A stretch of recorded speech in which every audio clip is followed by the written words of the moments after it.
আসসালামু আলাইকুম সুপ্রিয় শিক্ষার্থীরা, তোমরা সবাই কেমন আছো? আশা করি সবাই অনেক অনেক ভালো আছো। তোমরা যারা একাদশ শ্রেণীতে পড়াশোনা করছো, অর্থাৎ 2024-25 শিক্ষাবর্ষে পড়াশোনা করছো, যারা 2026 সালের এইচএসসি পরীক্ষায় অংশগ্রহণ করবে, তোমাদের বাংলা প্রথম পত্র বিষয়ের সিলেবাস দেওয়া হয়েছে জাতীয় শিক্ষাক্রম ও পাঠ্যপুস্তক বোর্ড এনসিটিভির পক্ষ থেকে। 2024-25 শিক্ষাবর্ষে উচ্চ মাধ্যমিক ও সমমান শ্রেণীর জন্য নির্ধারিত পাঠ্যসূচি বিষয় বাংলা প্রথম পত্র। তোমরা সবাই জানো যে এবার বই পরিবর্তন করা হয়েছে, আগের সিলেবাস বাতিল, এই জন্য নতুন করে সিলেবাস দেওয়া হয়েছে। তোমাদের বইতে 28টি গদ্য এবং 28টি কবিতা রয়েছে, সেখান থেকে তোমাদের 12টা করে পড়লেই হবে। 12টা গদ্য, 12টা কবিতা। কোন কোন গদ্যগুলো পড়তে হবে সেটাই হচ্ছে সিলেবাসের বিষয়। শুরু করার আগে সবার কাছে ছোট্ট একটা রিকোয়েস্ট করছি, যারা এখনও আমাদের চ্যানেলটিকে সাবস্ক্রাইব করোনি তারা এখনই সাবস্ক্রাইব করে ফেলো। তাহলে চলো আমরা শুরু করছি।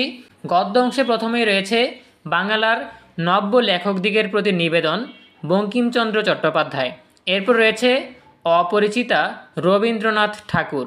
এরপরে আছে সাহিত্যের খেলা, প্রমথ চৌধুরী। এরপরে রয়েছে বিলাসী, শরৎচন্দ্র চট্টোপাধ্যায়। এরপরে আছে অর্ধাঙ্গী, রোকেয়া সাখাওয়াত হোসেন। এরপরে রয়েছে যৌবনের গান, কাজী নজরুল ইসলাম। এরপরে আছে জীবন ও বৃক্ষ, মোতাহের হোসেন চৌধুরী।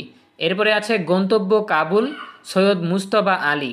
এরপর রয়েছে মাসি পিসি, মানিক বন্দ্যোপাধ্যায়। এরপরে আছে কপিল দাস মুর্মুর শেষ কাজ, শওকত আলী। এরপরে আছে রেইনকোট, আখতারুজ্জামান ইলিয়াস। এরপর রয়েছে নেকলেস, গি দ্য মুপাসা। এবার আমরা চলে যাচ্ছি কবিতা অংশে। কবিতা অংশে রয়েছে ঋতুবর্ণন, আলাওল। এরপর রয়েছে বিভীষণের প্রতি মেঘনাদ, মাইকেল মধুসূদন দত্ত।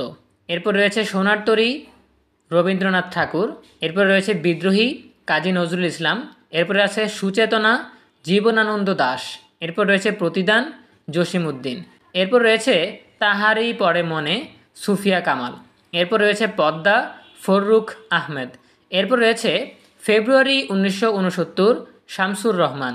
এরপর রয়েছে 18 বছর বয়স, সুকান্ত ভট্টাচার্য।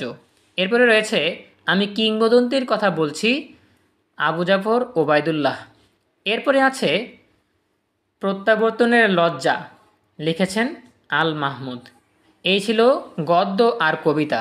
আর তোমাদের সহপাঠ বইতে যেই উপন্যাসটা রয়েছে লাল সালু, সৈয়দ ওয়ালিউল্লাহ, এবং নাটক যেটা রয়েছে সিরাজউদ্দৌলা, সিকান্দার, আবু জাফর, এই দুইটা আগের মতোই থাকছে, এই দুইটা পড়তে হবে, ঠিক আছে?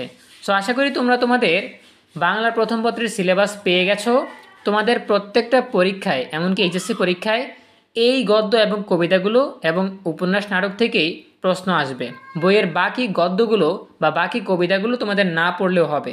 হয়তো তোমরা গল্পের জন্য, গল্পটা জানার জন্য পড়তে পারো, কিংবা কবিতার আগ্রহ থেকে পড়তে পারো, কিন্তু সিলেবাস কমপ্লিট করার জন্য এই 12টাই যথেষ্ট, অন্যগুলো থেকে প্রশ্ন আসবে না, ঠিক আছে?